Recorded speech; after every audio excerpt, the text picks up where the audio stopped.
Imagine a single building that holds all of humanity's knowledge, every scroll, every scientific discovery, every medical cure, every play, every poem from the entire ancient world, all in one place. Now, imagine it burning, all of it, gone. This isn't a fantasy.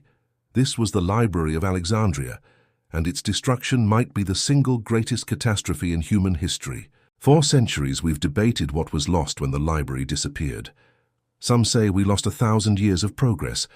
Others believe we lost knowledge we still haven't recovered. This is the story of humanity's greatest library and the mystery of how it all vanished.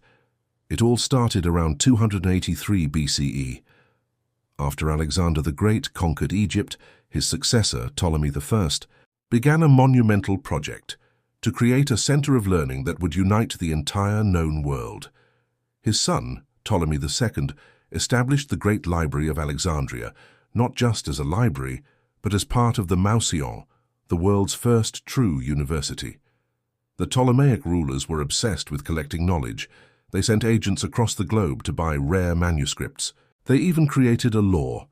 Every ship that docked in Alexandria, Eos Harbor, had to surrender its books. Scribes would copy them, often keeping the originals for the library and giving the copies back. At its peak, the library held up to 700,000 scrolls, representing almost all the accumulated knowledge of the ancient world. But this wasn't just a dusty warehouse. It was a vibrant center of scholarship. The greatest minds of the era studied there. Euclid, the father of geometry, wrote his famous Elements in Alexandria. Eratosthenes calculated the circumference of the Earth with stunning accuracy using just shadows and math. Aristarchus proposed that the Earth revolved around the Sun 1800 years before Copernicus. Scholars at the library discovered that the brain, not the heart, controls the body. They invented the first steam engine. They developed principles of hydraulics and engineering that we still use today.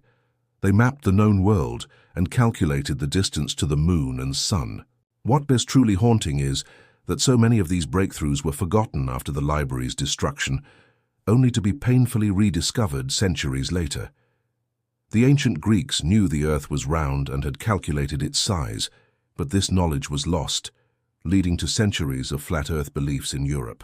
Imagine a world where the Industrial Revolution started in Roman times, because the steam engine wasn't forgotten for 1,500 years. And what else was in that library that we'll never know? Of the 123 plays written by Sophocles, only 7 survive. We have references to texts on ancient technologies that sound impossibly advanced, and we'll never know for sure, because the source materials are ash. So what happened to it? This is where the story gets murky. It wasn't a single event, but a slow, tragic death over centuries. The first major blow came in 48 BCE. Julius Caesar, caught in a civil war in Alexandria, set fire to the enemy's fleet in the harbor. The fire spread, destroying a warehouse containing tens of thousands of scrolls. Most scholars believe the main library building survived, but it was a sign of things to come. Centuries passed.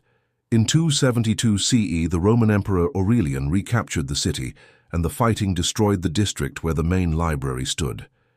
This may have been the final blow for the original Great Library, though a smaller daughter library in a temple called the Serapeum continued on. Then, in 391 CE, came another devastating event. The Christian Roman Emperor Theodosius ordered all pagan temples destroyed. The Patriarch of Alexandria led a mob that demolished the Serapeum, and with it, the library's remaining collection of scrolls. Was it a deliberate destruction of pagan knowledge, or was the library just collateral damage in a religious conflict? Historians still debate it. There's even a story that when Islamic forces conquered the city in 641 CE, the Caliph ordered the remaining books burned, supposedly saying, if they agree with the Quran, they are unnecessary.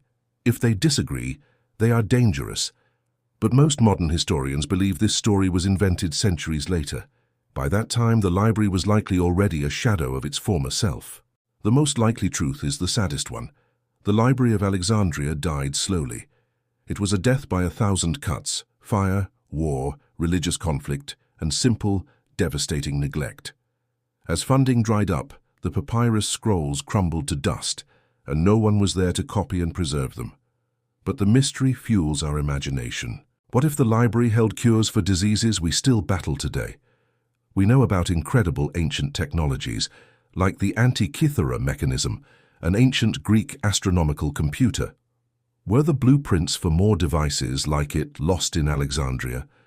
What about Greek fire, the Byzantine superweapon whose formula was lost to time? The loss wasn't just scientific, it was cultural. We've lost the voices of countless poets, playwrights, and historians whose works have vanished from memory. The story of the Library of Alexandria is a warning. Knowledge is fragile. Progress isn't guaranteed. Today, we face a similar challenge. Digital knowledge can be even more delicate than papyrus. A server crash, an obsolete file format, and information can be lost forever. What do you think the world would look like if the library had survived? What was the most important thing lost in its destruction? Let me know your thoughts in the comments below. And if you enjoyed this journey into lost history, please like this video and subscribe for more. Thanks for watching.